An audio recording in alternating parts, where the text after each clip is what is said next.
สวัสดีค่ะผู้ปกครองและสวัสดีค่ะเด็กๆวันนี้นะคะในเตรียมความพร้อมพบกับครูยาในเรื่องของลักษณะท่าทางและตำแหน่งนะคะของสิ่งของสัตว์นะคะทีนี้วันนี้เราจะพูดถึงเรื่องของธรรมชาติมันจะมีสัตว์มีต้นไม้นะคะเข้ามาเกี่ยวข้องเด็กๆคะที่บ้านเด็กๆก็มีสิ่งของนะคะสิ่งที่อยู่รอบตัวเด็กหยิบมาใช้ได้นะคะตำแหน่งของข้างบนข้างหลังข้างนะคะเด็กๆดูนะอันนี้เป็นม้าของเล่นม้าหมุนเครื่องเล่นม้าหมุนนะคะถ้าเกิดครูยาเอายีราฟมาวางข้างม้าหมุนนะคะยีราฟมาวางข้างม้าหมุนมันก็จะเป็นลักษณะเดียวกับที่เอาวัวมาวางข้างต้นไม้ลักษณะเดียวกันไหมคะทั้งยีราฟทั้งลูกวัวอยู่ข้างเหมือนกันนะคะต่อไปถ้าเกิดครูยาพูดถึงข้างหลังถ้าพูดถึงข้างหลังเด็กๆคะครูยามีน้องสัตว์เยอะแยะเลยวันนี้ลูกแกะตัวน้อยมีเสือด้วยค่ะเด็กๆเสือครูยาวางม้าอยู่ข้างหลังม้าครูยาคว่ำหน้าแล้วม้าอยู่ข้างจูบแกะม้าอยู่ข้างหลังแกะใช่ไหมคะมันก็เช่นกันลักษณะเดียวกับที่ไก่แม่ไก่อยู่ข้างหลังเสือนะคะเมื่อกี้อยู่ข้างตอนนี้อยู่หลังครูยาถามเด็กๆว่าเด็กๆรู้ตำแหน่งแล้วนะตัวที่อยู่ข้างหน้าม้าคือตัวอะไรคะ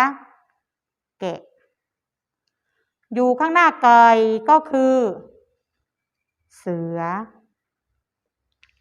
นี่คือที่อยู่ในลักษณะที่ตำแหน่งเดียวกันนะคะหน้าหลังต่อไปถ้าเกิดครูยาวางของครูยามีตะกร้าอยู่เมียวลูกแมวนอนอยู่ในนี้หน่อยนะคะครูยาใช้คำว่าหน่อยเด็กๆดูนะคะแจกันของครูยาใส่ดอกไม้ไปข้างในทีนี้ครูยาใช้คำว่าในนะคะมันก็เป็นลักษณะเดียวกันค่ะเด็กๆดอกไม้อยู่ในแจกันแมวอยู่ในตะกร้านี้ใช่ไหมคะคำว่าในใช้เหมือนกันนะคะอยู่ในตำแหน่งคำว่าในและก็ลักษณะคืออยู่เหมือนกันอยู่ข้างในทั้งในตะกร้าทั้งในแจกันนะคะเด็กๆไม่ว่าจะเป็นสิ่งต่างๆใกล้ตัวเราเป็นสัตว์เป็นธรรมชาติเป็นต้นไม้เป็นของเล่นนะคะเด็กๆดูนะคะแล้วก็สามารถนำมาเรียนรู้ได้เท่านั้นเลยนะคะเด็กๆคะวันนี้ในเรื่องของเตรียมความพร้อมหน้าที่23กับ24เขาเด็กโยงภาพสัตว์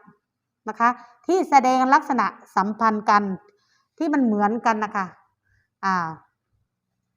หน้านี้นะคะอีกหน้าหนึ่งก็เกี่ยวกับการกระโดดข้ามทั้งคนทั้งสัตว์เอื้อมมือหยิบของนะคะ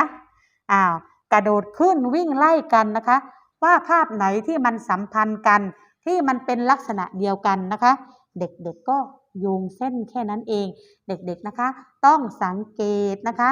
แล้วก็ดูให้ดีนะคะเกิดปัญหาอะไรเด็กๆก็ปรึกษาคุณครูเด็กๆที่บ้านก็มีนะคะใครคะคุณครูที่บ้านของเด็กๆก็คือคุณพ่อคุณแม่นั่นเองอย่าลืมนะคะวันนี้การบ้านเด็ก2หน้าค่ะ23และ24บ๊ายบายค่ะ